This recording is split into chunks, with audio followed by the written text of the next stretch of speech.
तो दिल्ली में छठ को लेकर जबरदस्त सियासी बवाल मचा है। आम आदमी पार्टी और बीजेपी आमने सामने है। आम आदमी पार्टी आरोप लगा रही है कि बीजेपी उन्हें छठ घाट बनाने से रोक रही। देखिए क्या क्या एक दूसरे पर इल्जाम लगाया जा रहा है। आम आदमी पार्टी का आरोप है कि छठ घाट बनाने से रोका जा रहा है। सौरभ भारद्वाज ने आरोप लगाया कि बांसुरी स्वराज जो सांसद है वो षड्यंत्र कर रही, साजिश कर रही है। तो बीजेपी की तरफ से पलटवार हुआ। आप लोगों को लड़ाना चाहती है, यानी आम आदमी पार्टी लोगों को लड़ाना चाहती है। बांसुरी स्वराज ने कहा कि सौरभ भारद्वाज ने आकर के अपने गुंडों के साथ बाधा डाली, काम में रोड़ा अटकाने की कोशिश की। यह सब कुछ छठ पूजा के नाम पर हो रहा है। दिल्ली में यमुना मैली है, इसलिए अलग अलग इलाकों में कृत्रिम छठ घाट बनाए जाते हैं, लेकिन अब इन छठ घाटों पर भी सियासत हो रही है। आम आदमी पार्टी सरकार ने आरोप लगाया कि सेख सराय जगह में जहां पे वो छठ घाट बनाना चाहते हैं वहां पे बीजेपी इस समय छठ घाट नहीं बनने दे रही है। लेकिन फिलहाल बांसुरी स्वराज जी जो एमपी है वो हमारे साथ है। क्या है पूरा मामला मैम? आम आदमी पार्टी कह रही है कि हमें छठ घाट नहीं बना देने। जरा दिखाइए जी, ये रहा छठ घाट ही बन रहा है। ये जो छठ घाट बन रहा था, एक बार जरा देखिए, आइए। नहीं, एक सेकंड। ये जो छठ घाट बन रहा था इसमें अवरोध डाला है माननीय मंत्री सौरभ भारद्वाज जी ने। सिटिंग मंत्री होकर इतना ज्यादा सत्ता के मुंह में मदमस्त हो गए हैं कि यहाँ पर आकर रुकावट डाली, अवरोध डाला। चलती हुई जेसीबी से तो उन्होंने चाबी निकाल ली और यहाँ पे समिति के सदस्यों से जाकर उन्होंने बदतमीजी करी। ये रहा 23 सितंबर 2024 का ऑर्डर। ये परमिशन है जो डीडीए ने यहाँ पर जनसेवा समिति को दी है। मैं माननीय मंत्री जी को याद कराना चाहूंगी, मंत्री हैं, विधायक है, लेकिन कानून के ऊपर नहीं है। उनकी यदि नियत होती यहाँ पर पूजा कराने की तो डीडीए से परमिशन लेते। उन्होंने कोई परमिशन नहीं ली, लेकिन अपनी राजनीतिक महत्वाकांक्षाओं के लिए यहाँ पर पूर्वांचली समुदाय, सनातन संस्कृति और हिंदुओं की आस्था से खिलवाड़ कर रहे हैं।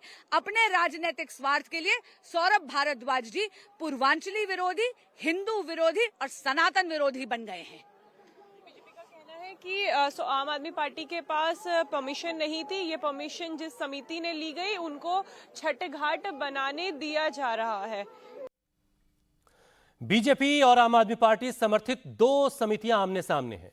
जन सेवा समिति का दावा है कि 17 साल से वहां पर पूजा का आयोजन वो लोग करवा रहे हैं, लेकिन पूर्वांचली वोट के लिए आम आदमी पार्टी नेताओं ने बवाल खड़ा कर दिया है। डीडीए से बाकायदा परमिशन लेकर वो इस आयोजन को करवाते हैं, लेकिन इसमें खलल डालने की कोशिश की गई। वहीं आम आदमी पार्टी समर्थित जो छठ पूजा समिति है उसका दावा है कि 8 साल से वो पूजा करवा रहे हैं। बिना रोक टोक के पूजा चल रही थी। जानबूझकर चुनावी फायदा उठाने की कोशिश में बीजेपी ये सारा हंगामा कर रही है। मैं बांसुरी स्वराज को कहती हैं कि वो बहुत बड़ी हिंदू हैं। मैं उनको एक छोटी सी चुनौती दे रहा हूँ, बिल्कुल छोटी सी। अगर कोई हिंदू होगा उसके लिए कोई चुनौती है ही नहीं। ये मेरे सामने हमारा सबसे बड़ा ग्रंथ है भागवत गीता। बांसुरी स्वराज इस भागवत गीता पर हाथ रख के कसम खा जाए कि 8 साल से विश्वजीत झा और इनकी समिति यहाँ पे छठ पूजा नहीं कर रही। मैं और संजय सिंह जी अभी चले जाएंगे घर, हमें कोई लेना देना नहीं। क्या वो कसम खा सकती हैं? नहीं खा सकती हैं, क्योंकि वो झूठी हैं। वो आज राजनीति में आई अपनी माँ के नाम पे, परिवारवाद के नाम पे, और आते ही षड्यंत्र करने शुरू कर दिए। गांव के अंदर लड़ाई झगड़े डालने शुरू कर दिए, दलितों का रास्ता रोक दिया, रामलीला की परमिशन रोक दी, रामलीला वालों के ऊपर 15 लाख रुपए का जुर्माना लगा दिया। अरे शर्म करो, कुछ तो अच्छे काम करो। ये काम के लिए आपको चुना गया है? क्या आरोप है उनका बताइए, क्या आरोप है उनका बताइए। कह रही थी कि घाट बन रहा है तो पूजा करने से किसी को नहीं रोका जाएगा, तो 2 घाट क्यों बनाए? मैं पूछना चाहता हूँ, बांसुरी स्वराज ये हमारे बाप दादाओं की जमीन है, बांसुरी स्वराज के बाप की जमीन है। दिल्ली में यमुना की हालात जो है वो बद से बदतर हैं। गंदगी का अंबार लगा है। प्रदूषित पानी में छठ व्रती पूजा के लिए मजबूर हैं। छठ पूजा शुरू करने से पहले नहाए खाए की विधि होती है। यमुना में जहरीला झाग बह रहा है और उसी बीच छठ व्रती उसमें डुबकी लगाएंगी।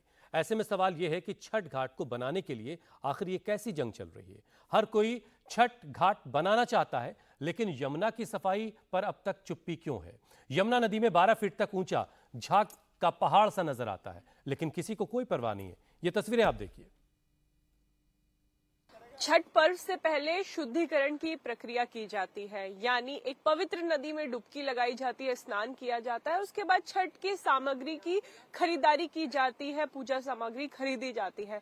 लेकिन ये जो लोग इस नदी में डुबकी लगा रहे हैं, ये नदी नहीं नाला है, एक जहरीला पानी है जो इनकी तबीयत और खराब कर सकता है छठ से पहले। लेकिन लोग मजबूर है, आस्था के आगे, अपनी श्रद्धा के आगे, अपनी सेहत को ध्यान में नहीं रख पा रहे हैं।